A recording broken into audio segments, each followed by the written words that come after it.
प्रिय मित्रों, बहुत समय पहले की बात है। किसी गांव में एक किसान रहता था। उस किसान की एक बहुत ही सुंदर बेटी थी। दुर्भाग्यवश गांव के जमींदार से उसने बहुत सारा धन उधार लिया हुआ था। जमींदार बूढ़ा और कुरूप था। किसान की सुंदर बेटी को देखकर उसने सोचा, क्यों न कर्जे के बदले किसान के सामने उसकी बेटी से विवाह का प्रस्ताव रखा जाए। जमींदार किसान के पास गया और उसने कहा, तुम अपनी बेटी का विवाह मेरे साथ कर दो, बदले में मैं तुम्हारा सारा कर्ज माफ कर दूंगा।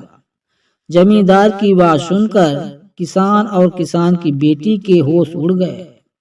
तब जमींदार ने कहा, चलो गांव की पंचायत के पास चलते हैं और जो निर्णय वो लेंगे उसे हम दोनों को ही मानना होगा।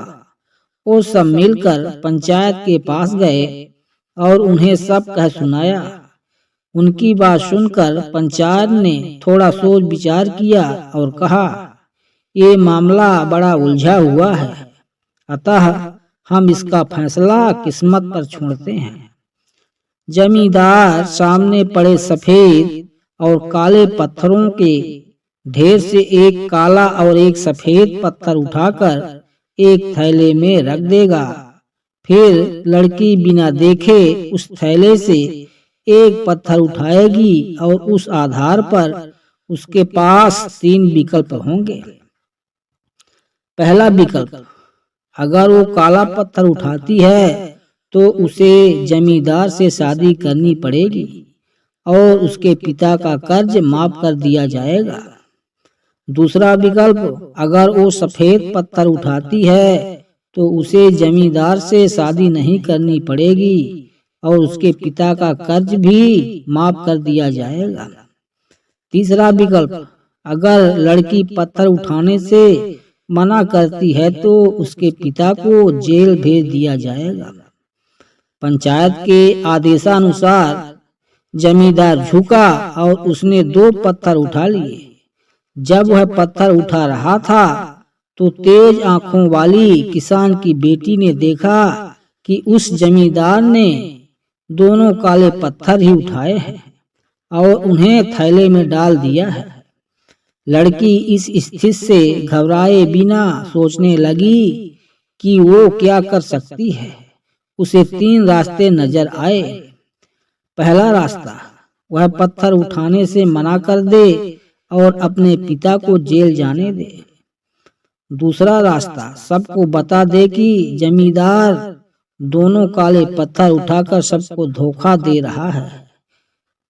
तीसरा रास्ता, वह चुप रहकर काला पत्थर उठा ले और अपने पिता को कर्ज से बचाने के लिए जमींदार से शादी करके अपना जीवन बलिदान कर दे। उसे लगा कि दूसरा तरीका सही है, पर तभी उसे एक और भी अच्छा उपाय सूझा। उसने थैले में अपना हाथ डाला और एक पत्थर अपने हाथ में ले लिया और बिना पत्थर की तरफ देखे उसने हाथ से फिसलने का नाटक किया। उसका पत्थर अब हजारों पत्थरों के ढेर में गिर चुका था और उनमें ही कहीं खो चुका था।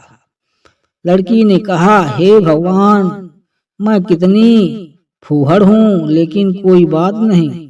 आप लोग थैले के अंदर देख लीजिए कि कौन से रंग का पत्थर बचा है, तब आपको पता चल जाएगा कि मैंने कौन सा उठाया था जो मेरे हाथ से गिर गया। थैले में बचा हुआ पत्थर काला था। सब लोगों ने मान लिया कि लड़की ने सफेद पत्थर ही उठाया था। जमींदार के अंदर इतना साहस नहीं था कि वो अपनी चोरी मान ले। लड़की ने अपनी सोच और दिमाग से असंभव को संभव कर दिया। मित्रों, हमारे जीवन में भी कई बार ऐसी परिस्थितियां आ जाती हैं जहां सब कुछ धुंधला दिखता है। हर रास्ता नाकाम यावी की ओर जाता महसूस होता है। पर ऐसे समय में यदि हम परंपरा से हटकर सोचने का प्रयास करें तो उस लड़की की तरह अपनी मुश्किलें दूर कर सकते हैं। प्रिय मित्रों, यदि इस प्रकार की रोचक कहानी आपको अच्छी लगती है तो कृपया चैनल को लाइक और सब्सक्राइब कर लें